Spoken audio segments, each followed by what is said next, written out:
집 한 채 못 해주는 주제에 이 노인네가 어디서 감히 가족 타령이야? 며느리의 손이 공중에서 움직입니다. 천천히, 아주 천천히 저를 향해 손이 제 뺨을 스칩니다. 세상이 기울었습니다. 귀가 멍멍했습니다. 눈앞이 하얘졌습니다. 72해를 살면서 사돈댁 호화로운 대리석 식탁 앞에서 제 아들이 보는 앞에서 8살 손주가 놀란 눈으로 지켜보는 가운데 처음으로 맞는 순간이었습니다. 5년 전으로 돌아갑니다. 어머니, 저희 집으로 오세요. 혼자 계시기 힘드시죠? 며느리의 전화를 받았을 때는 고마웠습니다. 하지만 식탁에는 호화로운 음식들, 갈비찜, 전복, 랍스터, 수십 가지 반찬. 가족들은 웃으며 먹고 있었습니다. 하지만 저는 거실 구석, 식탁에서 10m 떨어진 딱딱한 의자, 제 앞에는 식은 밥 한 공기와 김치 2조각. 어머니, 거기서 뭐 하세요? 배 안 고프세요? 사돈 어머니의 냉소적인 목소리. 며느리가 냉장고에서 꺼내온 것. 차가운 식은 밥. 제 앞에 놓으며 사돈 어머니가 말했습니다. 그래도 우리 서영이가 착하네. 시어머니 밥은 챙겨주니까. 웃음이 터졌습니다. 가족들의 웃음. 저를 비웃는 웃음. 어르신, 솔직히 여쭤볼게요. 사돈 어머니의 날카로운 질문. 평생 사셨는데 통장에 얼마나 있으세요? 몇십만 원. 몇십만 원? 코웃음. 경멸. 무시. 70 넘도록 사셨는데 그게 다예요? 연금은요? 없습니다. 연금도 없고 돈도 없고 그럼 뭐가 있어요? 무거운 침묵. 짓누르는 침묵. 숨막히는 침묵. 며느리가 거들었습니다. 솔직히 어머니 없어도 저희는 아무 지장 없어요. 청소는 제대로 하지도 못하시면서요. 가슴이 무너졌습니다. 저도 떨리는 목소리, 작은 목소리, 저도 가족인데요. 그 순간 며느리가 벌떡 일어났습니다. 의자가 뒤로 밀려나는 소리, 그녀의 얼굴이 일그러졌습니다. 분노, 경멸, 혐오, 집 한 채 못 해주는 주제에 손이 올라갔습니다. 이 노인네가 어디서 감히. 손이 휘둘러졌습니다. 가족 타령이야? 뺨이 화끈거렸습니다. 세상이 회전했습니다. 귀가 멍멍했습니다. 눈물이 맺혔습니다. 아들 태준, 고개를 숙였습니다. 떨리는 주먹. 하지만 아무 말도 없었습니다. 엄마, 작게, 너무 작게, 아무도 듣지 못할 만큼 작게. 사돈 어머니, 만족스러운 미소, 팔짱을 꼈습니다. 잘했어, 서영아. 사돈 아버지, 소주잔을 들었습니다. 천천히, 아무 일도 없다는 듯 한 모금 마셨습니다. 손주 지우, 눈을 크게 뜨고 할머니를 바라봤습니다. 할머니, 작은 목소리. 하지만 아무도 듣지 않았습니다. 식탁 위에 은수저, 바닥으로 떨어졌습니다. 딸그락, 그 소리만이 얼어붙은 침묵을 깼습니다. 다시는 우리 집 문턱도 밟지 마세요. 며느리의 선고, 차갑게, 냉정하게, 확정적으로. 그 순간 저는 깨달았습니다.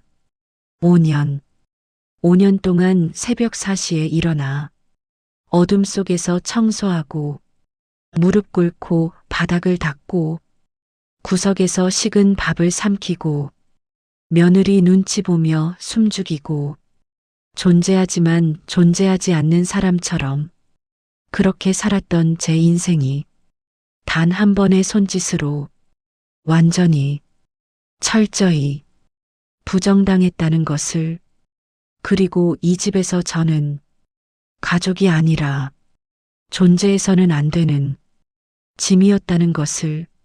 하지만 그날 밤 집으로 돌아와 방문 앞에서 발견한 택배 상자 하나가 제 인생을 완전히 송두리째 바꾸기 시작했습니다. 70년 만에 찾은 내 이름, 72, 뺨을 맞았습니다. 하지만 110억이 있었습니다.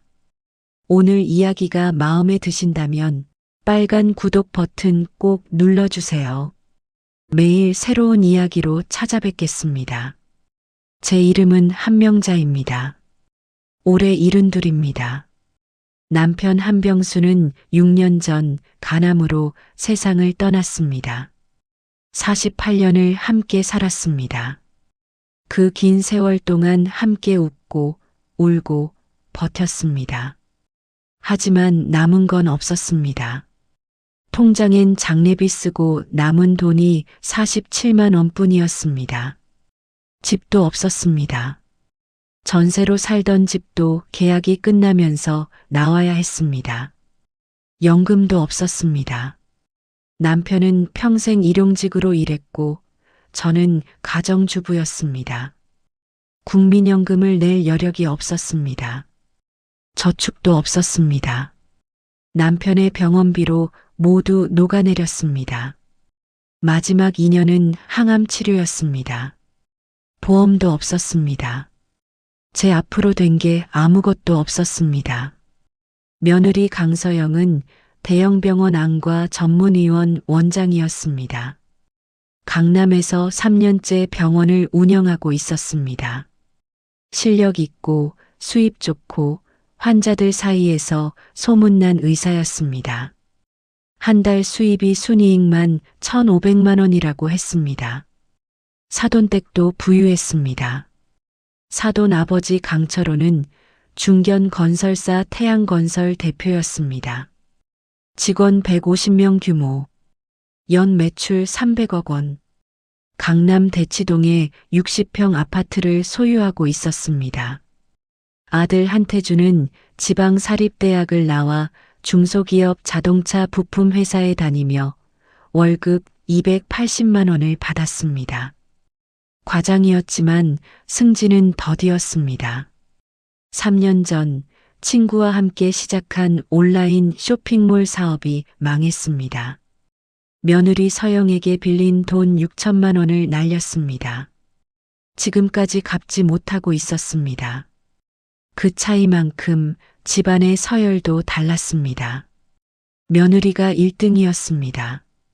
돈을 버는 사람, 집을 산 사람, 생활비를 대는 사람, 아들이 2등이었습니다. 그래도 피부치, 그래도 남편, 손주 지우가 3등이었습니다. 귀여움 받는 아이, 저는 서열에도 없었습니다. 저는 며느리 집에 얹혀 산 지 5년째였습니다. 새벽 5시에 일어나 아침상을 차리고 청소와 빨래를 하고 설거지를 하는 것이 제 일과였습니다. 점심은 부엌 구석에서 혼자 먹었습니다. 식탁에 앉을 수 없었습니다. 며느리가 싫어했으니까요. 저녁은 가족이 다 먹고 난 후에 남은 반찬으로 먹었습니다. 방은 베란다 옆 작은 방이었습니다. 2평 남짓, 창문도 작았습니다. 햇볕이 잘 들지 않았습니다. 겨울엔 춥고 여름엔 더웠습니다. 그렇게 살았습니다. 며느리 눈치를 보며, 아들 눈치를 보며, 손주에게만 웃으며, 그러던 어느 날 모든 것이 무너졌습니다. 일주일 전이었습니다. 며느리 서영이 저녁 식사 후 입을 열었습니다. 어머니, 이번 주 토요일에 저희 부모님 댁 가요. 아버지 칠순이에요. 응, 알았다. 가족 모임이니까 같이 가셔야죠. 며느리가 웃었습니다. 하지만 그 웃음에는 온기가 없었습니다. 차갑고 날카로웠습니다. 그때는 몰랐습니다. 그날이 제 인생에서 가장 치욕스러운 날이 될 줄은, 그리고 동시에 모든 것이 바뀌는 시작이 될 줄은. 토요일 아침이 왔습니다. 며느리가 말했습니다. 어머니, 옷 제대로 입으세요. 우리 부모님 댁 가는 건데 너무 초라하게 입으시면 안 돼요. 초라하게. 그 단어가 가슴에 박혔습니다. 옷장을 열었습니다. 남편이 살아있을 때 사준 검은색 블라우스를 꺼내 입었습니다. 10년도 더 된 옷이었습니다. 소매가 약간 해져 있었지만 제일 나은 옷이었습니다. 거울을 봤습니다. 72살 얼굴이 보였습니다. 주름이 깊었고 눈가는 처져 있었습니다. 머리카락은 반쯤 휘었습니다. 내가 언제 이렇게 늙었나? 한숨이 나왔습니다. 차에 올랐습니다. 며느리는 조수석에 앉았습니다. 아들 태준이 운전석에, 손주 지우는 뒷좌석에 앉았습니다. 저는 맨 뒤 가장 좁은 자리에 앉았습니다. 차는 조용했습니다. 며느리는 핸드폰만 보고 있었고 태준은 운전에만 집중했습니다. 지우는 옆자리에서 게임을 하고 있었습니다. 저는 창밖을 봤습니다. 11월의 하늘은 맑았습니다. 하지만 제 마음은 무거웠습니다. 왜인지 불안했습니다. 뭔가 안 좋은 일이 일어날 것 같은 예감. 1시간을 달려 사돈댁에 도착했습니다. 어머, 왔구나. 사돈 어머니 강미숙이 현관에서 나왔습니다. 명품 브랜드 옷을 입고 있었습니다. 진주 목걸이가 목에 걸려 있었고 손에는 금반지가 여러 개 끼워져 있었습니다. 얼굴엔 화장이 완벽하게 되어 있었습니다. 저와는 너무 대조적이었습니다. 엄마, 오랜만이에요. 며느리 서영이 환하게 웃으며 사돈 어머니를 안았습니다. 우리 딸 고생 많았지? 병원 일 바쁘다며? 네, 요즘 환자가 많아서요. 수술 예약이 2달 후까지 차 있어요. 그래도 우리 딸은 능력 있으니까. 엄마가 자랑스러워. 두 사람은 껴안으며 웃었습니다. 저는 뒤에 서 있었습니다. 사돈 어머니의 시선이 제게로 왔습니다. 하지만 인사는 없었습니다. 그저 가볍게 고개만 끄덕였을 뿐. 마치 투명 인간을 대하듯, 아니 하인을 대하듯. 안녕하세요, 사돈댁. 아, 네. 짧은 대답. 무시하는 투였습니다. 가슴이 철렁 내려앉았습니다. 역시나. 거실로 들어갔을 때 저는 아직 몰랐습니다. 이 집에서 제가 겪게 될 치욕을. 새벽 4시 30분. 알람도 맞추지 않았는데 눈이 떠졌습니다. 5년 동안 반복된 습관이었습니다. 어둠 속에서 조용히 일어났습니다. 불을 켜면 며느리가 깬다고 했습니다. 한 번은 새벽에 불을 켰다가 며느리에게 심하게 야단을 맞았습니다. 어머니, 저 내일 수술 있는데요? 잠을 못 자면 어떻게 해요? 그 이후로 불을 켜지 않았습니다. 어둠 속에서 손 감각만으로 옷을 찾아 입었습니다. 방문을 조심스럽게 열었습니다. 소리가 나지 않게 천천히 복도를 걸었습니다. 발소리가 나지 않게 발끝으로 부엌으로 갔습니다. 쌀을 씻었습니다. 물소리가 날까봐 수도꼭지를 아주 조금만 틀었습니다. 찬물이 손을 얼렸지만 참았습니다. 냉장고를 열 때도 소리가 나지 않게 천천히 열었습니다.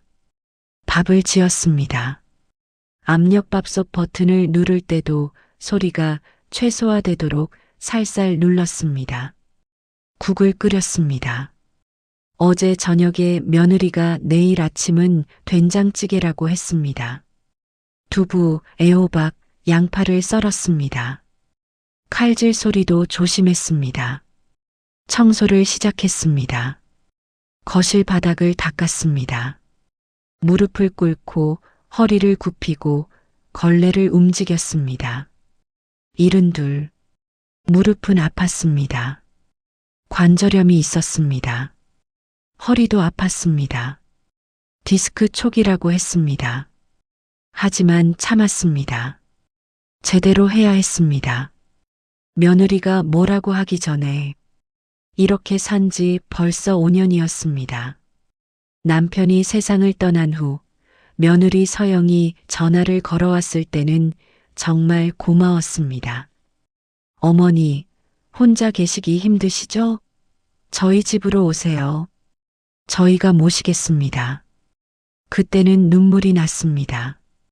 아들도 아닌 며느리가 먼저 전화를 했습니다. 착한 며느리구나. 효심이 있구나. 그렇게 생각했습니다. 짐을 쌌습니다.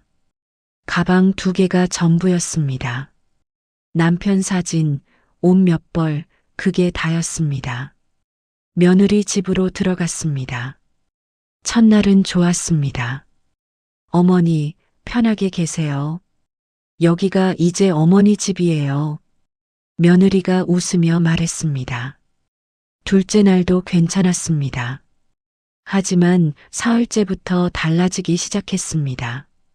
어머니, 설거지 좀 해주실 수 있어요? 저 병원 가야 해서요. 응, 그래. 그리고 청소도 좀 해주세요. 먼지가 많아요. 알았다. 일주일째. 어머니, 빨래도 좀 해주세요. 저 너무 바빠서요. 그래. 한 달째. 어머니, 왜 청소를 이렇게 대충대충 하세요? 여기 봐요. 먼지 그대로잖아요. 미안하다. 다시 할게. 다시 하긴요. 처음부터 제대로 하셔야죠. 석 달째. 어머니, 이제부터는 새벽에 일어나서 아침 준비해 주세요. 저 아침 먹고 병원 가야 하거든요. 알았다. 그렇게 저는 며느리가 원했던 것이 시어머니가 아니라 가정부였다는 걸 알았습니다. 7시가 되었습니다. 방문이 열리는 소리가 들렸습니다. 며느리 서영이었습니다. 흰 가운을 입은 모습이었습니다. 안과 전문의답게 화장은 완벽했습니다. 립스틱은 선명한 레드. 눈썹은 정교하게 그려져 있었습니다. 눈빛은 날카로웠습니다. 며느리는 항상 자신이 의사임을 보여주기 위해 의사 가운을 입고 방에서 나왔습니다. 부엌으로 걸어온 며느리가 국을 떠서 맛을 봤습니다. 표정이 굳었습니다. 어머니, 이거 너무 싱거운데요? 어제 짜다고 해서 적당히 하라는 거였어요. 이렇게 싱거우면 어떻게 먹어요? 며느리가 소금통을 집어들고 국에 넣었습니다. 1번, 2번, 3번. 제 손으로 만든 음식인데 제 손으로 간을 맞추지 못했습니다. 내일부터는 제가 간 맞출게요. 어머니는 그냥 청소나 하세요. 말끝이 차갑게 떨어졌습니다. 알았다. 며느리가 식탁에 앉았습니다. 곧이어 아들 태준도 방에서 나왔습니다. 머리는 헝클어진 채였고 셔츠는 구겨져 있었습니다. 눈가의 다크서클이 유독 짙어 보였습니다. 얼굴은 푸석푸석했습니다. 태준은 3년 전 사업에 실패했습니다. 대학 동기와 함께 온라인 쇼핑몰을 시작했습니다. 며느리 서영에게 빌린 돈 6천만 원으로 시작했습니다. 엄마, 이번엔 꼭 성공할게요. 요즘 온라인 쇼핑몰이 대세잖아요. 아들은 자신감에 차 있었습니다. 하지만 6개월 만에 망했습니다. 재고는 쌓이고 주문은 들어오지 않았습니다. 광고비만 나갔습니다. 결국 문을 닫았습니다. 6천만 원은 모두 사라졌습니다. 며느리는 그 일 이후로 태준을 더 무시하기 시작했습니다. 6천만 원 날리고도 아직도 갚지 못하네요. 능력이 없으면 꿈도 꾸지 말았어야죠. 태준은 아무 말도 하지 못했습니다. 지금은 작은 자동차 부품 회사에 다니며 월급 280만 원을 받습니다. 과장이지만 승진은 더디었습니다. 며느리는 한 달에 1,500만 원을 벌었습니다. 그 차이만큼 집안의 공기도 달랐습니다. 여보, 오늘 저녁에 병원 회식 있어. 늦을 거야. 며느리가 말했습니다. 응. 태준이 힘없이 대답했습니다. 지우학원 데려다 주는 거 잊지 마. 알았어. 며느리가 가방을 들고 나갔습니다. 하이힐 소리가 복도에 울렸습니다. 현관문이 닫혔습니다. 태준이 식탁에 앉았을 때 손주 지우도 졸린 눈을 비비며 방에서 나왔습니다. 할머니, 안녕하세요. 8살 아이의 밝은 목소리. 이 집에서 유일하게 따뜻한 존재였습니다. 우리 지우, 잘 잤니? 네. 할머니가 해준 밥 먹을 거예요. 아이가 환하게 웃었습니다. 하지만 태준이 입을 열었습니다. 지우야, 빨리 먹어. 학교 늦어. 네. 지우의 웃음이 순식간에 사라졌습니다. 태준은 국을 떠서 입에 넣었지만 아무 말도 하지 않았습니다.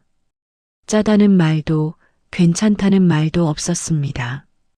그저 고개를 숙이고 밥을 먹을 뿐이었습니다. 식사는 조용히 끝났습니다. 가족들이 모두 집을 나선 후 혼자 남았습니다. 설거지를 했습니다. 그릇을 닦으면서 눈물이 났습니다. 왜 우는지 스스로도 몰랐습니다. 청소를 다시 시작했습니다. 며느리가 먼지가 있다고 했으니까요. 소파를 옮겨서 밑까지 닦았습니다. 선반 위도 닦았습니다. 창문도 닦았습니다. 허리를 굽혀 무릎을 꿇고 무릎이 욱신거렸지만 멈출 수 없었습니다. 제대로 해야 해. 그래야 뭐라고 안 하겠지. 점심때가 되었습니다. 배가 고팠습니다. 냉장고를 열어서 아침에 남은 밥을 꺼냈습니다. 김치 한 조각과 함께 부엌 구석에 서서 먹었습니다.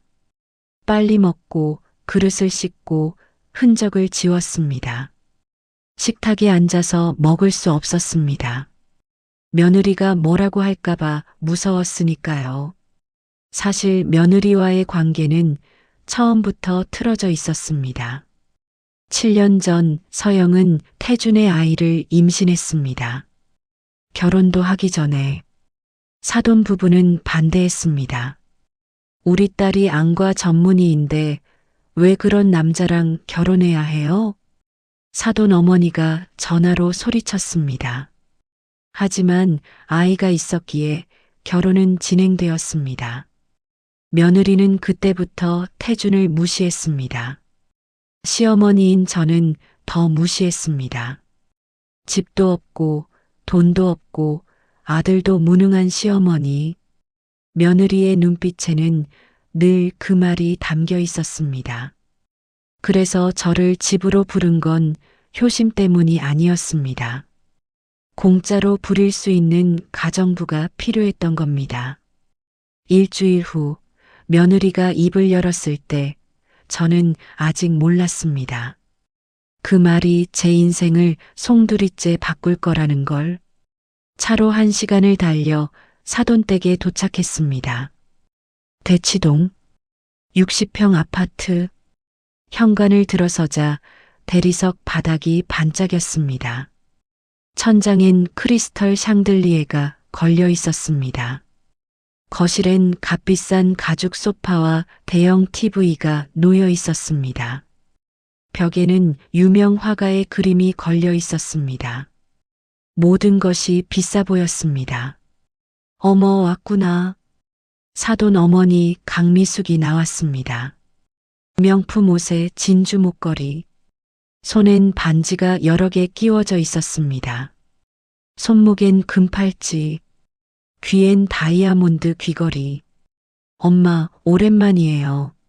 며느리 서영이 환하게 웃으며 사돈 어머니를 안았습니다. 우리 딸 고생 많았지? 병원 일 바쁘다며? 네, 요즘 환자가 너무 많아서요. 수술 예약이 2달 후까지 꽉 찼어요. 그래도 우리 딸은 능력 있으니까 엄마가 자랑스러워. 고마워요, 엄마. 두 사람은 껴안으며 웃었습니다. 저는 뒤에 서 있었습니다. 사돈 어머니의 시선이 제게로 왔습니다. 위에서 아래로 훑어봤습니다. 제 옷차림, 제 얼굴, 제 자세. 그 눈빛엔 경멸이 가득했습니다. 하지만 인사는 없었습니다. 그저 가볍게 고개만 끄덕였을 뿐. 마치 투명 인간을 대하듯, 아니 하인을 대하듯. 안녕하세요, 사돈댁. 아, 네. 짧은 대답. 무시하는 투였습니다. 가슴이 철렁 내려앉았습니다. 거실로 안내받았습니다. 자, 앉으세요. 사돈 어머니가 말했습니다. 며느리 서영은 사돈 어머니 옆 소파에 앉았습니다. 아들 태준은 맞은편 소파에 앉았습니다. 손주 지우는 태준 옆에 앉았습니다. 저는 어디에 앉아야 할지 몰랐습니다.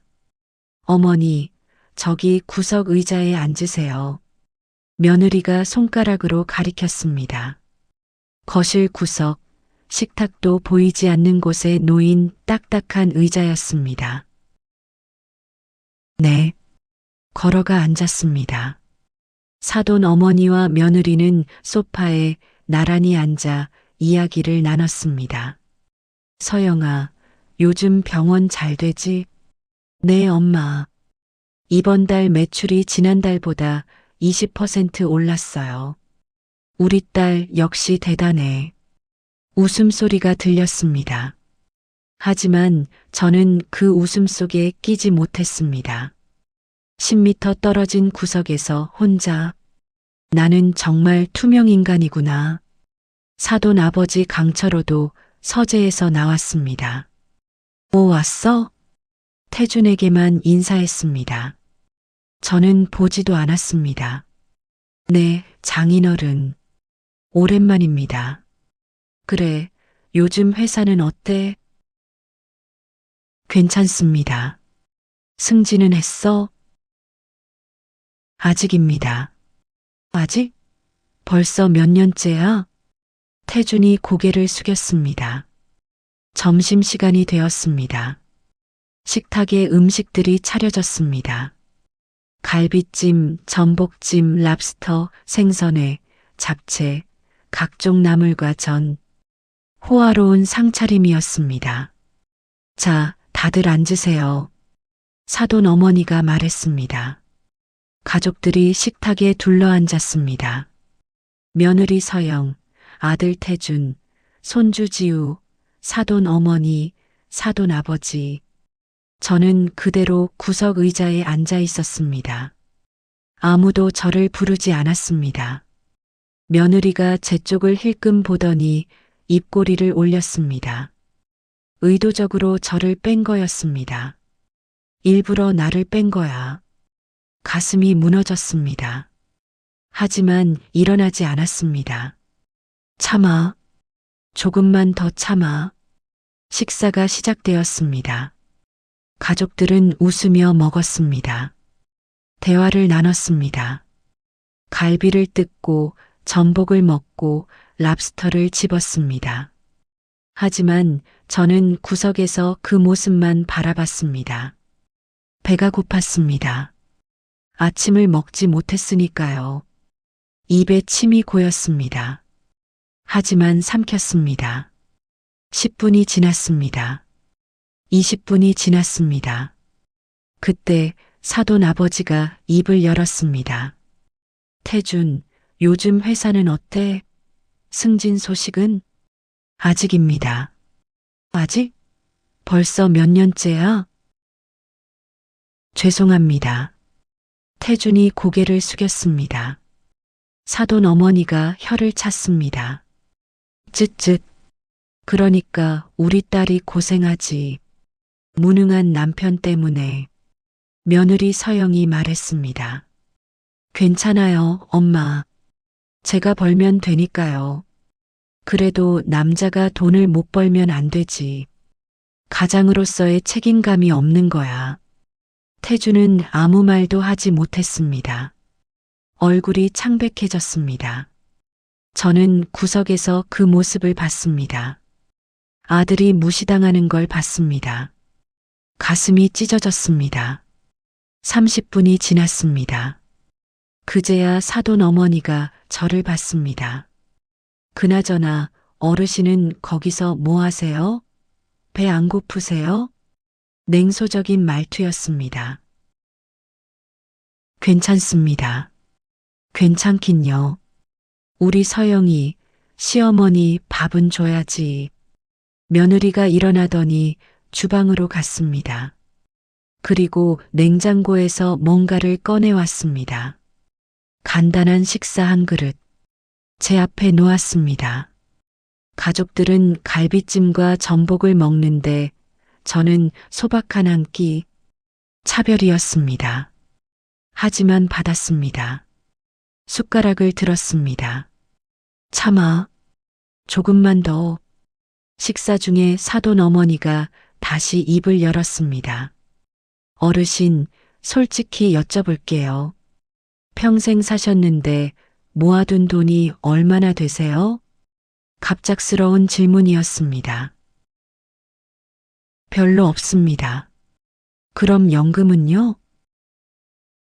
없습니다. 그러니까 우리 딸한테 얹혀 사는 거죠. 사돈 어머니가 말을 이었습니다. 어르신, 혹시 시설 같은 데 들어가실 생각은 없으세요? 네. 요양원 말이에요. 요즘 괜찮은 곳 많잖아요. 며느리가 고개를 끄덕였습니다. 어머니도 편하실 거예요. 전문 간호사들도 있고 나이 비슷한 분들도 많고 나는 아직 솔직히 어머니 우리 집에 계시는 게 어머니한테도 좋을 게 없어요. 그때였습니다. 제가 입을 열었을 때 모든 게 폭발했습니다. 저도 가족인데 며느리가 벌떡 일어났습니다. 가족이면 뭐예요? 집 한 채 못 해주는 주제에. 그리고 손이 날아왔습니다. 뺨이 화끈거렸습니다. 그날 밤 집으로 돌아왔을 때 방문 앞에 놓인 택배 상자가 모든 것을 바꾸기 시작했습니다. 사돈댁에서 쫓겨난 날 밤, 뺨은 아직도 화끈거렸습니다. 손톱 자국에서 배어나온 피는 말라붙어 있었습니다. 거울을 보니 빨갛게 부어올라 있었습니다. 집에 도착했을 때 며느리와 태주는 이미 각자 방으로 들어가 버렸습니다. 아무도 저에게 말을 걸지 않았습니다. 사과도 없었습니다. 위로도 없었습니다. 마치 아무 일도 없었다는 듯이 현관에서 신발을 벗을 때 손이 떨렸습니다.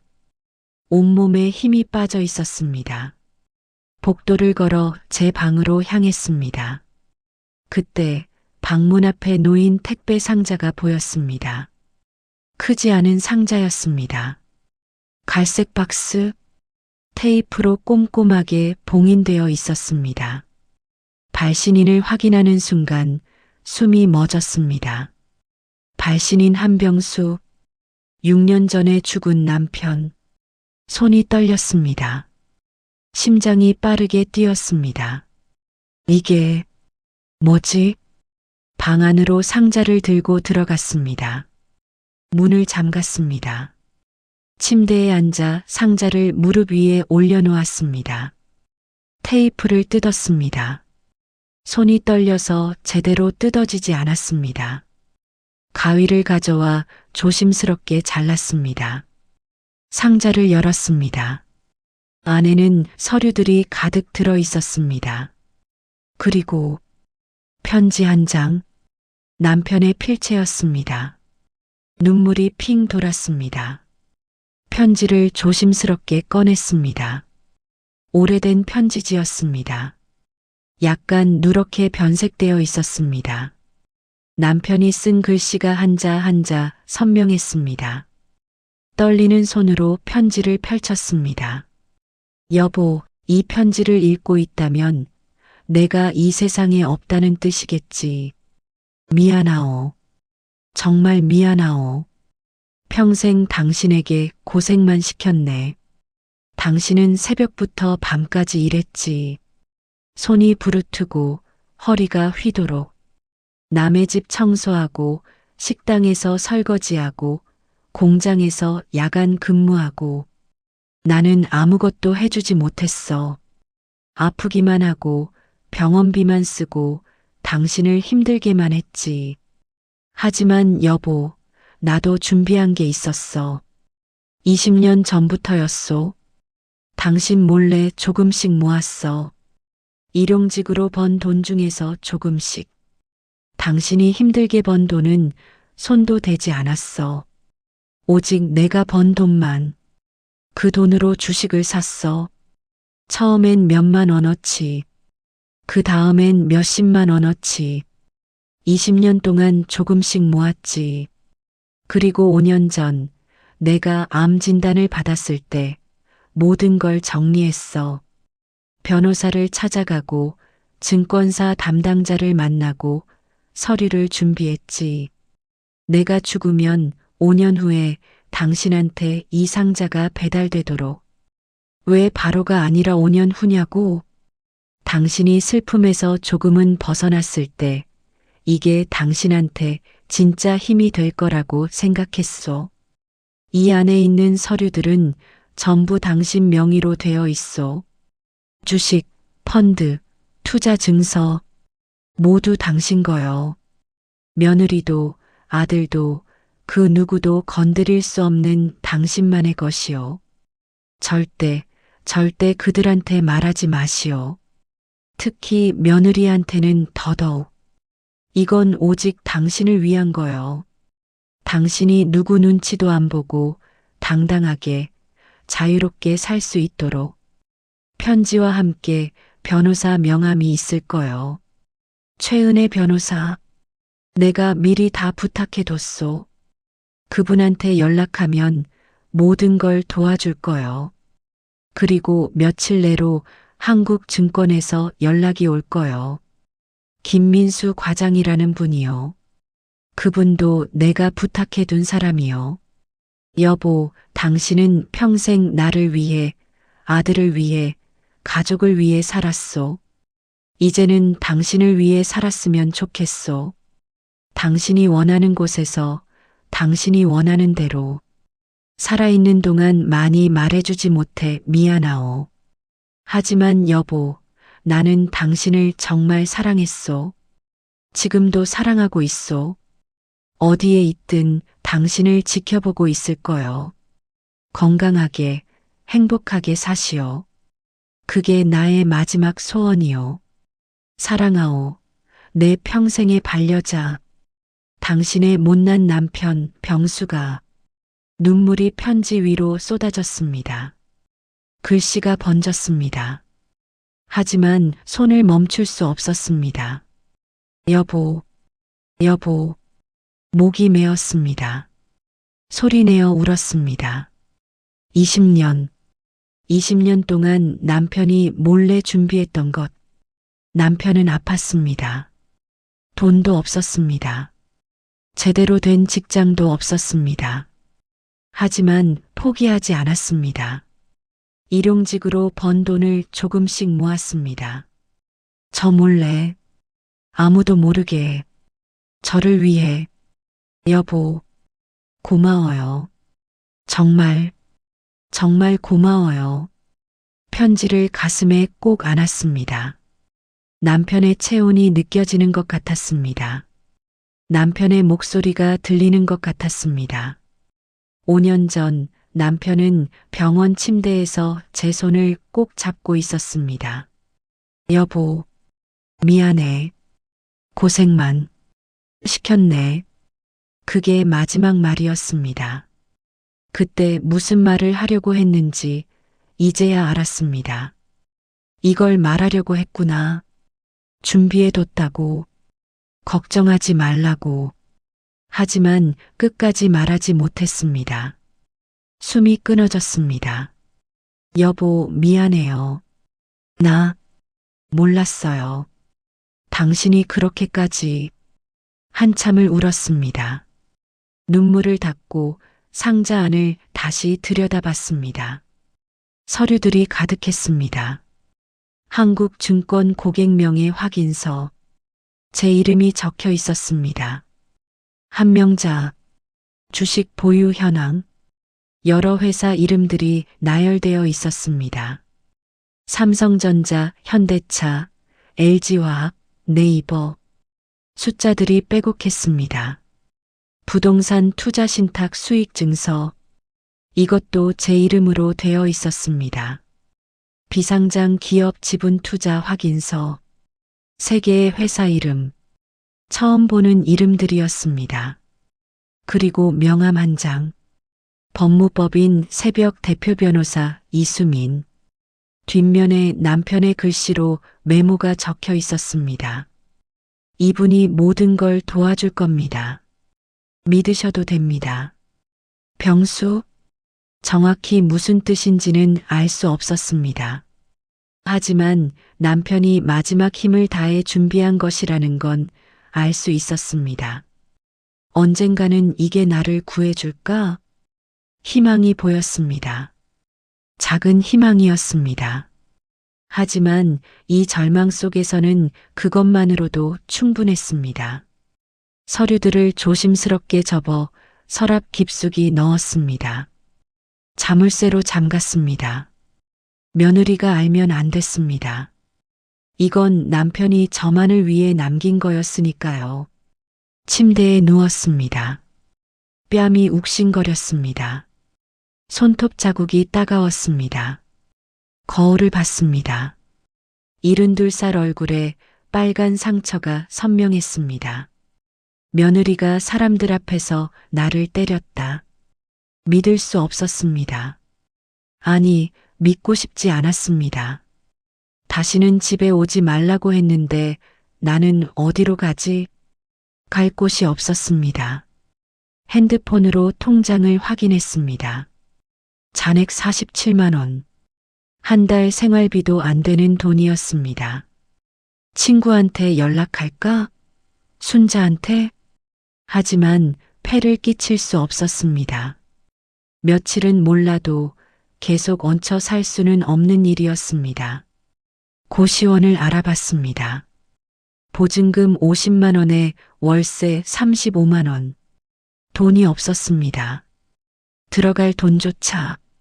일자리, 이른들을 누가 고용하겠습니까? 무릎은 아프고 허리는 휘어 있는데 결국 여기밖에 없구나. 절망이 밀려왔습니다. 세상에 제 자리는 어디에도 없었습니다. 돈도 없고 집도 없고 의지할 곳도 없는 이른둘 노인. 며느리가 쫓아내도 어디로 갈 수 없었습니다. 이 집밖에 없었습니다. 나는 혼자구나. 남편도 죽었습니다. 아들은 며느리 편이었습니다. 며느리는 저를 증오했습니다.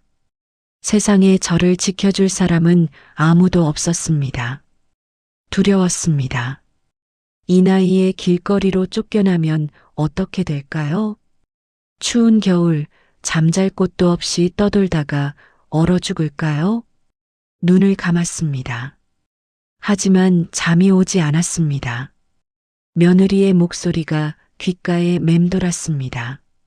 집 한 채 못 해주는 주제에 이 노인네가 다시는 우리 집 문턱도 밟지 마세요. 가슴이 조여왔습니다. 숨쉬기가 힘들었습니다. 그렇게 밤은 길고 길었습니다. 사흘 후 핸드폰이 울렸습니다. 모르는 번호였습니다. 사흘이 지났습니다. 며느리와 태주는 평소처럼 지냈습니다. 사돈댁에서 있었던 일은 아무도 언급하지 않았습니다. 사과도 없었습니다. 위로도 없었습니다. 그저 없었던 일처럼 저는 더 조심스러워졌습니다. 더 조용해졌습니다. 새벽 4시에 일어나 청소를 했습니다. 밥을 지었습니다. 설거지를 했습니다. 며느리와 눈을 마주치지 않으려 했습니다. 그러던 목요일 아침이었습니다. 핸드폰이 울렸습니다. 모르는 번호였습니다. 받을까 말까 망설이다가 받았습니다. 여보세요? 한명자 고객님 되시나요?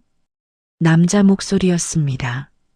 40대쯤 되어 보이는 차분한 목소리. 네, 그런데요. 안녕하십니까? 한국증권 자산관리팀 김민수 과장입니다. 고 한병수님께서 생전에 저희에게 부탁하신 건이 있어서 연락드렸습니다. 한병수, 남편, 심장이 빠르게 뛰었습니다. 네, 무슨 일이신지 전화로 말씀드리기 어려운 내용이라서요. 혹시 저희 사무실로 방문 가능하신가요? 언제요? 고객님 편하신 시간에 언제든 좋습니다. 중요한 일이십니다. 오늘 가도 될까요? 네, 물론입니다. 오전 11시는 어떠세요? 좋습니다. 주소를 받아 적었습니다. 강남역 근처였습니다. 전화를 끊었습니다. 손이 떨렸습니다.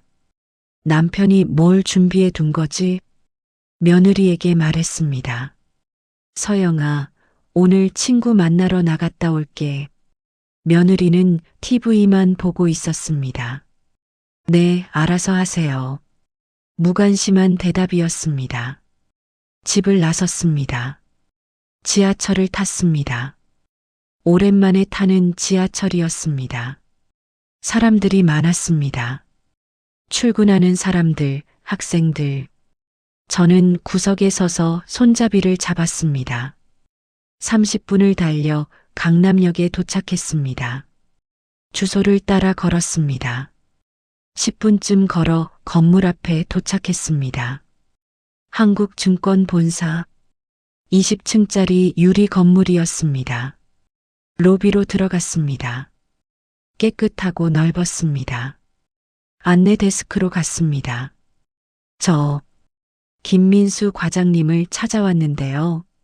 성함이 어떻게 되세요? 한명자입니다. 안내 직원이 컴퓨터를 확인하더니 눈이 약간 커졌습니다. 아, 네. 김 과장님께서 기다리고 계십니다. 12층으로 올라가시면 됩니다. 엘리베이터를 탔습니다. 12층 버튼을 눌렀습니다. 심장이 두근거렸습니다. 엘리베이터 문이 열렸습니다. 한명자 고객님이시죠? 정장을 입은 40대 남자가 나왔습니다. 안경을 쓰고 있었습니다. 미소를 지으며 손을 내밀었습니다. 김민수입니다. 이쪽으로 오시죠. 악수를 했습니다. 따뜻한 손이었습니다. 복도를 따라 걸었습니다. 양쪽에 유리로 된 상담실들이 보였습니다. 한 상담실 문을 열었습니다. 앉으시죠. 의자에 앉았습니다. 책상 너머로 김 과장이 앉았습니다. 김 과장이 조심스럽게 입을 열었습니다. 고객님, 남편분이신 한병수님께서 5년 전 돌아가시기 한 달 전에 저를 찾아오셨습니다. 많이 편찮으셨는데도 직접 오셨어요. 휠체어를 타고 남편의 모습이 떠올랐습니다. 5년 전 그때 남편은 거의 걷지 못했습니다. 그때 남편분께서 부탁하셨습니다. 내가 죽으면 5년 후에 꼭 아내에게 연락드리라고. 5년이 지나면 아내가 조금은 슬픔에서 벗어났을 때 그때 알려달라고 하셨습니다. 눈물이 났습니다. 김 과장이 티슈 박스를 건네주었습니다. 고객님, 남편분께서 고객님을 위해 많은 준비를 하셨습니다. 무슨? 김 과장이 컴퓨터를 켰습니다. 화면을 제 쪽으로 돌렸습니다. 숫자들이 보였습니다. 남편분께서 20년 전부터 조금씩 투자를 하셨습니다. 처음엔 정말 작은 금액부터 시작하셨어요. 10만 원, 20만 원. 화면에 거래 내역이 떴습니다. 2004년 3월 삼성전자 100주 매수, 2005년 7월 현대차 50주 매수, 2006년 11월 LG화학 80주 매수, 20년 동안 꾸준히 사셨습니다. 일용직으로 번 돈을 조금씩 모아서 그리고 10년 전부터는 비상장 벤처기업에도 투자하셨어요. 위험한 투자였지만 남편분께서는 미래를 보셨습니다. 화면이 바뀌었습니다. 국내 우량 주식 포트폴리오. 현재 평가액이 김 과장이 숨을 들이쉬었습니다. 38억 원입니다. 숨이 막혔습니다. 그리고 김 과장이 다른 화면을 열었습니다. 비상장 기업 지분 투자. 3곳에 투자하셨는데요. 그중 2곳이 3년 전에 코스닥에 상장했습니다. 상장 후 주가가 많이 올랐습니다. 현재 평가액이 김 과장의 목소리가 떨렸습니다. 72억 원입니다. 합계하면 김 과장이 저를 똑바로 봤습니다. 약 110억 원입니다. 110억? 세상이 멈췄습니다. 머리가 하얘졌습니다. 현실 같지 않았습니다. 110억 원. 중얼거렸습니다. 네, 고객님. 110억 원입니다. 그리고 이 모든 것이 고객님 명의로 되어 있습니다. 김 과장이 서류를 꺼냈습니다. 이게 명예 확인서입니다. 한명자 고객님, 모든 주식, 모든 지분이 고객님 것입니다. 서류를 봤습니다. 제 이름이 적혀 있었습니다. 한명자, 남편분께서 당부하셨습니다. 김 과장이 말을 이었습니다. 절대 가족들한테 알리지 말라고, 특히 며느리한테라고 하셨습니다. 이건 오직 아내만을 위한 것이라고, 아내가 누구 눈치도 안 보고 자유롭게 살 수 있도록이라고. 눈물이 멈추지 않았습니다. 그리고 이 명함을 드리라고 하셨습니다. 김 과장이 명함을 건넸습니다. 법무법인 새벽 대표 변호사 이수민. 이수민 변호사님께 연락하시면 모든 걸 도와주실 겁니다. 남편분께서 미리 다 부탁해 두셨습니다. 한참을 앉아 있었습니다. 말이 나오지 않았습니다. 110억? 나한테 110억이 있다고? 고객님, 괜찮으세요? 김 과장이 걱정스럽게 물었습니다. 네, 괜찮습니다. 그냥 믿을 수가 없어서 당연히 그러실 겁니다. 하지만 사실입니다. 모두 고객님 것입니다. 제 남편이 정말 목이 메었습니다. 남편분께서 정말 고객님을 사랑하셨나 봅니다. 20년 동안 이렇게 준비하시다니. 증권사를 나왔습니다. 다리에 힘이 풀렸습니다. 근처 벤치에 주저앉았습니다. 손에 든 서류를 봤습니다. 총 자산 평가액 110억 2,347만 원. 남편의 얼굴이 떠올랐습니다. 병원 침대에서 제 손을 꼭 잡고 있던 모습. 여보, 미안해. 고생만 시켰네. 여보, 미안해요. 당신이 그렇게까지 준비했는데 나는 몰랐어요. 정말 몰랐어요. 사람들이 지나갔습니다. 하지만 저는 움직일 수 없었습니다. 1시간을 그렇게 앉아 있었습니다. 그제야 정신을 차리고 일어났습니다. 집으로 돌아가야 했습니다. 하지만 마음은 완전히 달라져 있었습니다. 이제 달라질 수 있어. 며느리 눈치 안 봐도 돼. 110억? 나한테 110억이 있어. 집으로 돌아가는 지하철 안에서 저는 결심했습니다. 조용히 준비하자. 아무도 모르게. 집으로 돌아왔을 때 며느리는 아직 병원에 있었습니다. 방으로 들어가 서류를 서랍 깊숙이 넣고 자물쇠로 잠갔습니다. 거울을 봤습니다. 뺨의 상처는 아직 남아 있었습니다. 하지만 눈빛은 달랐습니다. 희망이 보였습니다. 다음 날 아침 명함에 적힌 번호로 전화를 걸었습니다. 법무법인 새벽입니다. 저 이수민 변호사님과 통화하고 싶은데요. 어떤 용건이신가요? 한병수, 그분이 소개해 주신. 아, 잠시만요. 대기음이 흘렀습니다. 곧 여자 목소리가 들렸습니다. 이수민입니다. 한명자 고객님이시죠? 네. 기다리고 있었습니다.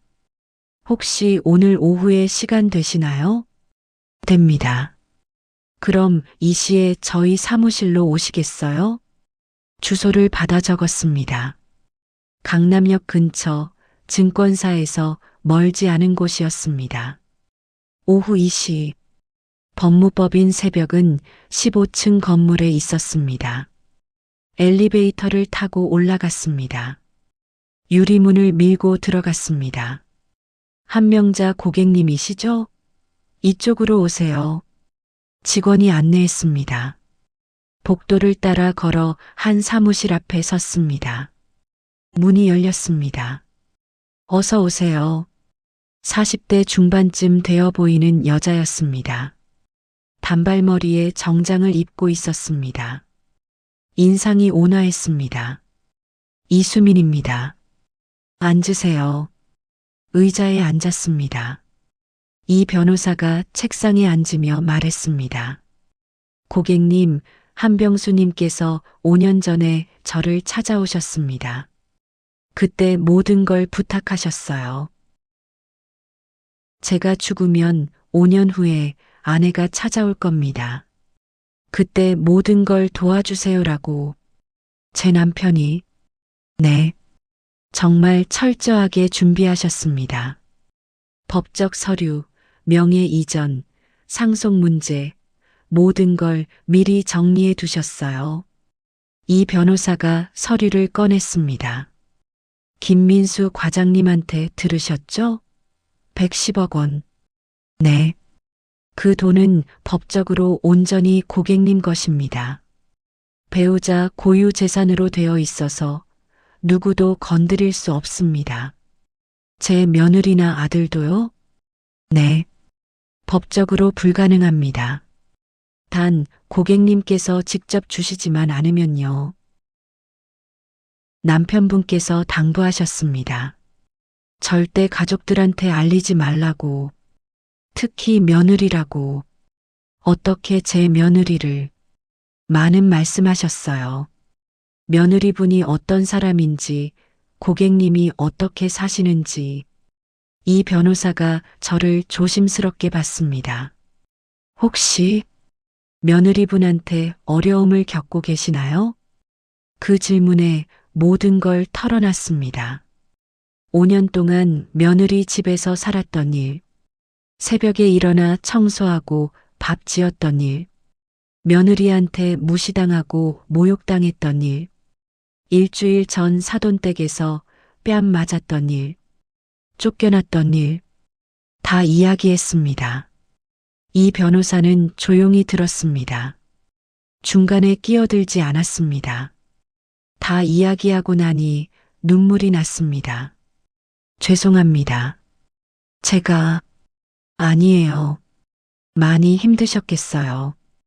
이 변호사가 티슈를 건넸습니다. 고객님, 이제 준비하셔야 합니다. 준비요? 독립하실 준비요. 집 나가실 준비. 110억이 있으시잖아요. 이제 며느리 눈치 안 보셔도 됩니다. 하지만 어떻게? 제가 다 도와드릴게요. 집 알아보는 것, 계약하는 것, 이사하는 것. 모두요. 정말 가능할까요? 물론입니다. 당연히 가능합니다. 이 변호사가 확신에 찬 목소리로 말했습니다. 고객님, 남편분께서 20년 동안 준비하신 겁니다. 고객님이 자유롭게 사실 수 있도록 이제 그 기회를 사용하셔야죠. 하지만 조용히 준비하셔야 합니다. 며느리분이 눈치채면 안 돼요. 알겠습니다. 일단 주식 일부를 매도하겠습니다. 20억 정도. 집 살 돈이랑 당분간 생활비요. 20억. 네. 나머지 90억은 그대로 두고 배당금으로 생활하시면 됩니다. 매년 34억 정도 나올 거예요. 상상이 안 됐습니다.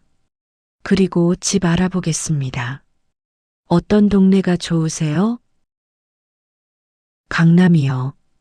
며느리가 사는 곳 근처. 왜 그런 말이 나왔는지 스스로도 몰랐습니다. 이 변호사가 미소 지었습니다. 알겠습니다. 강남으로 알아보겠습니다. 일주일이 지났습니다. 이 변호사가 연락했습니다. 고객님, 집 3군데 알아봤어요. 오늘 같이 보러 가실래요? 네. 오후에 만났습니다. 첫 번째 집, 대치동, 40평, 15억. 깨끗했지만 너무 작았습니다. 두 번째 집, 역삼동, 50평, 19억. 괜찮았지만 햇빛이 잘 안 들었습니다. 세 번째 집, 청담동, 55평, 18억. 현관문을 여는 순간 알았습니다. 여기에요. 넓은 거실, 햇살이 쏟아지는 창문, 깨끗한 주방, 방 3개, 화장실 2개. 마음에 드세요? 네. 여기로 할게요. 알겠습니다. 바로 계약하겠습니다. 계약은 일주일 안에 끝났습니다. 현금 18억. 바로 입주 가능. 이사 날짜를 잡았습니다. 다음 주 토요일. 집으로 돌아왔습니다. 며느리는 평소처럼 지냈습니다. 저도 평소처럼 지냈습니다. 새벽에 일어나 청소하고 밥 짓고 설거지하고. 하지만 마음은 완전히 달랐습니다.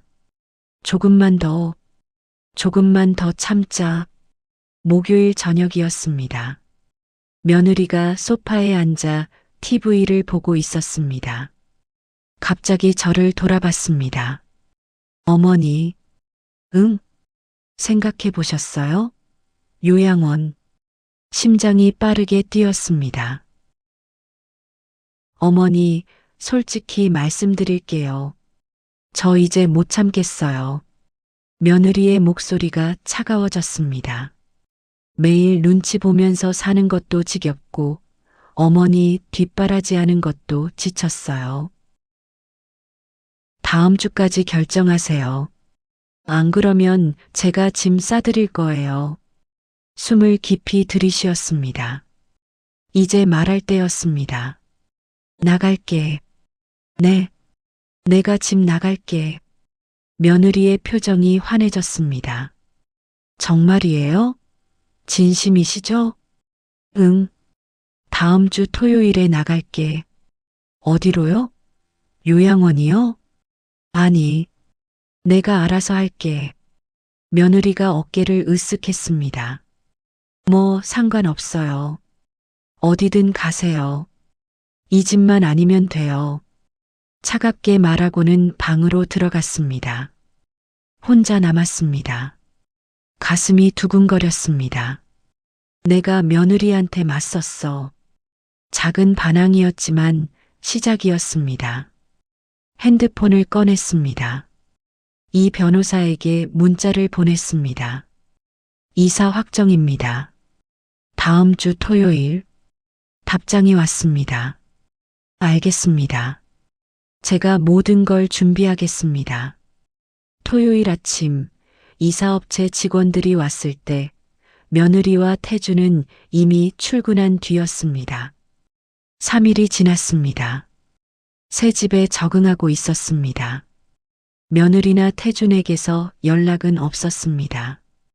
5일째 되던 날이었습니다. 저녁 뉴스를 보고 있었습니다.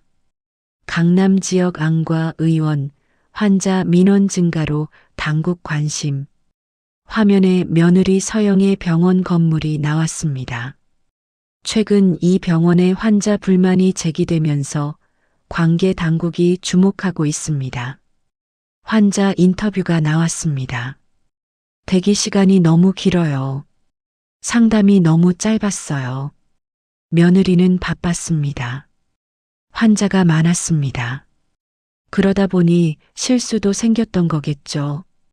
이틀 후 또 다른 뉴스가 났습니다. 중견 건설사 경영 논란. 주가 하락.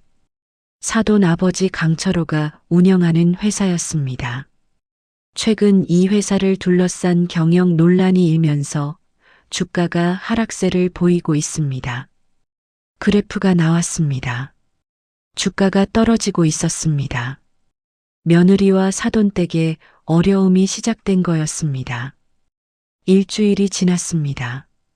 뉴스는 계속되었습니다. 서영안과 의원, 당국 현장 점검 실시, 태양건설, 경영난 심화, 구조조정 전망, 며느리와 사돈댁은 어려움을 겪고 있었습니다. 그날 저녁 핸드폰이 울렸습니다. 며느리 서영이었습니다. 받지 않았습니다. 또 울렸습니다. 5번째 받았습니다. 여보세요. 며느리의 목소리가 들렸습니다. 떨리고 불안했습니다. 어머니, 어디 사세요? 강남. 침묵이 흘렀습니다. 내가 산 집이에요. 어디서 돈이?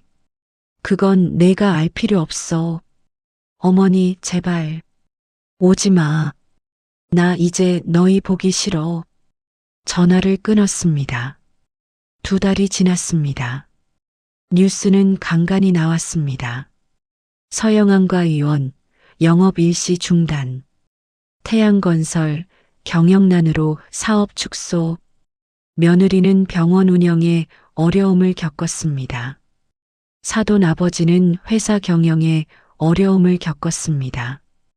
그들이 자랑하던 것들이 흔들리고 있었습니다. 하지만 그것은 그들 스스로 만든 결과였습니다. 저는 새 집에서 평화로운 삶을 살고 있었습니다. 그러던 어느 날 저녁 인터폰이 울렸습니다. 인터폰 화면에 2사람이 서 있었습니다. 며느리 서영, 사돈 어머니 강미숙. 어떻게 여기를? 놀랐습니다. 하지만 곧 이해했습니다. 필사적으로 찾아다녔겠죠. 경비실에 물어보고 주민들에게 제 사진을 보여주고 결국 찾아낸 거였습니다. 인터폰 벨이 또 울렸습니다. 계속 울렸습니다. 5번째 받았습니다. 누구세요? 어머니. 저예요. 서영이요. 며느리의 목소리였습니다. 하지만 이전과 완전히 달랐습니다. 떨리고 약하고 애원하는 듯한. 왜 왔어? 어머니, 잠깐만 문 열어주세요. 얘기 좀 해요. 할 얘기 없어. 어머니, 제발이요. 며느리의 목소리가 떨렸습니다. 잠시 망설였습니다. 그리고 문을 열었습니다. 마지막이니까 확실하게 끝내자. 현관문을 열었습니다. 며느리 서영과 사돈 어머니 강미숙이 서 있었습니다. 두 사람 모두 완전히 달라져 있었습니다. 서영은 화장기 하나 없는 얼굴이었습니다. 머리는 헝클어져 있었고 눈은 퉁퉁 부어 있었습니다. 명품 옷 대신 평범한 트레이닝복을 입고 있었습니다. 운동화는 낡아 있었습니다. 사돈 어머니는 더 심했습니다. 눈가가 파랗게 멍들어 있었고 입술은 바짝 말라 있었습니다. 진주 목걸이도 금반지도 없었습니다. 들어와. 두 사람이 집 안으로 들어왔습니다. 거실을 둘러봤습니다. 넓은 공간, 고급스러운 가구, 햇살이 쏟아지는 큰 창문, 며느리의 얼굴이 굳었습니다. 어머니, 여기가 내 집이야. 얼마짜리예요? 그건 내가 알 필요 없어. 며느리와 사돈 어머니는 소파에 앉지도 못하고 서 있었습니다. 예전 같았으면 당당하게 앉았을 텐데 이제는 그럴 수 없었습니다. 며느리가 입을 열었습니다. 어머니, 저희가 잘못했어요. 정말 잘못했어요. 이제 와서 늦은 거 알아요. 하지만 며느리가 무릎을 꿇었습니다. 바닥에 그대로 무릎을 꿇고 머리를 숙였습니다. 어머니, 제발, 저희 좀 살려주세요. 사돈 어머니도 무릎을 꿇었습니다. 어르신, 제발 부탁드려요. 두 사람이 바닥에 머리를 조아리고 있었습니다. 지난번에 나를 때렸던 손, 나를 개 취급했던 사람들, 나를 구석에 앉히고 식은 밥을 던져줬던 사람들, 가슴이 답답했습니다. 일어나, 어머니, 일어나라고. 며느리와 사돈 어머니가 천천히 일어났습니다. 그래서 뭘 원하는데? 며느리가 눈물을 흘리며 말했습니다. 어머니, 저희 좀 도와주세요. 어떻게? 제 병원 다시 열 수 있게요. 돈이 필요해요. 며느리의 목소리가 절박했습니다. 어머니, 돈 있잖아요. 강남에 이런 집을 사셨으니까. 얼마나 있으세요? 제발 좀. 사돈 어머니가 끼어들었습니다. 어르신, 우리 남편 변호사 비용만이라도 도와주세요. 제발이요. 변호사 비용? 네. 지금 검찰 조사받고 있어요. 변호사 선임해야 하는데 돈이. 두 사람은 절박했습니다. 하지만 저는 고개를 저었습니다. 안 돼. 어머니, 난 너희 도울 생각 없어. 며느리의 얼굴이 하얗게 질렸습니다. 서영아. 네. 너 나한테 뭐라고 했지? 침묵. 나를 때렸지. 사람들 앞에서, 사돈댁에서. 미안해요. 정말 미안해요. 미안하다고 용서될 일이 아니야. 사돈 어머니가 다급하게 말했습니다. 어르신, 그래도 가족이잖아요. 가족? 웃음이 났습니다. 당신들이 나를 가족으로 대했어? 나를 구석에 앉히고 식은 밥 주고 요양원 보내려고 했잖아. 사돈 어머니는 대답하지 못했습니다. 며느리가 다시 말했습니다. 어머니, 그럼 같이 살게만 해주세요. 뭐, 믿을 수 없었습니다. 이 집에서 저희랑 같이 살아요. 돈은 안 줘도 돼요. 그냥 밥이랑 잠잘 곳만. 지금 무슨 소리 하는 거야? 어머니 혼자 사시잖아요. 저희가 같이 살면서 집안일 도와드릴게요. 청소도 하고 밥도 해드릴게요. 며느리는 정말로 간절했습니다. 집이 없었습니다. 돈도 없었습니다. 갈 곳이 없었던 거죠. 그러니까 제발, 저희 좀, 안 돼. 단호하게 말했습니다. 어머니, 나가. 다시는 오지 마. 며느리가 바닥에 주저앉았습니다. 어머니, 제발이요. 우리 정말 갈 데가 없어요. 그건 내가 상관할 일이 아니야. 어머니, 저 진짜 죽을 것 같아요. 며느리가 울고 있었습니다. 진짜 눈물이었습니다. 하지만 저는 흔들리지 않았습니다. 현관문을 열었습니다. 나가. 목소리를 높였습니다. 두 사람은 놀란 표정을 지었습니다.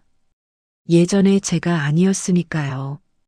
며느리와 사돈 어머니는 천천히 일어났습니다. 어머니, 정말 이러실 거예요? 응, 이럴 거야. 며느리의 눈에서 눈물이 흘렀습니다. 후회하실 거예요. 후회는 내가 하게 될 거야. 두 사람은 집을 나갔습니다. 문을 닫았습니다. 다리에 힘이 풀렸습니다. 소파에 주저앉았습니다. 끝났어. 진짜 끝났어. 6개월이 지났습니다. 봄이 왔습니다. 한강공원에는 벚꽃이 만개했습니다. 벤치에 앉아 햇살을 쬐고 있었습니다. 사람들이 지나갔습니다. 가족들, 연인들, 친구들 모두 행복해 보였습니다. 저도 행복했습니다. 새 집에서 평화로운 삶을 살고 있었습니다. 아침에 늦게 일어나 커피를 마셨습니다. 오후에는 산책을 했습니다. 한강, 청담동 거리, 가끔은 남산까지. 저녁에는 친구 순자와 만나 식사를 했습니다. 72해 만에 처음으로 제 시간을 가졌습니다. 며느리 눈치 볼 필요도, 청소할 필요도, 밥 차릴 필요도 없었습니다. 자유였습니다. 며느리와 태준에게서는 더 이상 연락이 없었습니다. 한 달 전 태준에게서 마지막 전화가 왔었습니다. 엄마, 우리 정말 힘들어. 서영이가 일자리를 못 구하고 우린 이제 월세도 못 낼 것 같아. 엄마, 돈 있잖아. 조금만 도와줘. 안 돼. 엄마, 태준아, 너는 5년 동안 나를 지키지 않았어. 며느리가 나를 때릴 때도, 쫓아낼 때도. 미안해. 미안하다고 되는 게 아니야. 엄마, 나 엄마 아들이잖아. 아들이면 어머니를 지켰어야지. 전화를 끊었습니다. 그 후로 연락은 없었습니다. 벤치에서 일어났습니다. 집으로 돌아가는 길이었습니다. 걸으면서 생각했습니다. 며느리는 지금 어디서 뭘 하고 있을까요? 태주는 어떻게 살고 있을까요? 궁금하지 않았습니다. 그들은 이제 제 삶이 아니었으니까요. 집으로 돌아왔습니다. 거실 창문으로 석양이 비쳤습니다. 남편 사진을 보며 미소 지었습니다. 여보, 우리 이겼어요. 소파에 앉았습니다. 창밖을 봤습니다. 청담동의 저녁 풍경이 펼쳐졌습니다. 72 해를 살았습니다. 누군가의 아내로, 누군가의 어머니로, 누군가의 시어머니로 늘 누군가를 위해 살았습니다. 하지만 이제는 달랐습니다. 저는 이제 자유입니다. 누구의 그림자도 아닙니다. 누구 눈치도 보지 않습니다. 저는 한명자입니다. 72해 만에 비로소 제 이름으로 살아가는 사람입니다. 여러분, 한명자 할머니의 이야기가 마음에 와닿으셨나요? 평생을 가족을 위해 희생하셨지만 돈이 없다는 이유로 인간 이하 취급을 받았던 72 할머니. 하지만 희망을 놓지 않고 끝까지 버티셨습니다. 남편이 20년 동안 몰래 준비해 둔 것은 돈만이 아니었습니다. 그것은 사랑이었고 존중이었고 아내의 자유를 향한 간절한 바람이었습니다. 이 세상은 가진 것으로 사람을 판단하려 합니다. 자식 결혼할 때 집을 해줄 수 있으면 존중받지만 그렇지 못하면 계속 눈치를 보고 미안함을 느껴야 하죠. 하지만 기억하세요.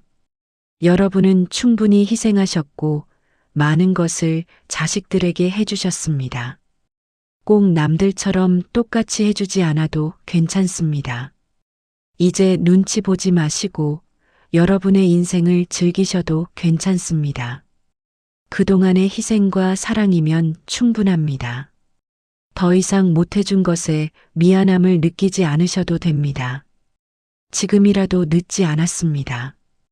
여러분만의 삶과 인생을 꼭 찾으세요. 평생을 가족을 위해 희생하는 삶을 사셨다면 지금부터라도 여러분을 위한 인생을 사셨으면 좋겠습니다. 지금 이 순간부터는 오롯이 여러분만의 시간입니다. 이 이야기가 여러분께 힘이 되셨다면 채널 구독과 좋아요 버튼을 눌러주시고 알림 설정도 켜주세요.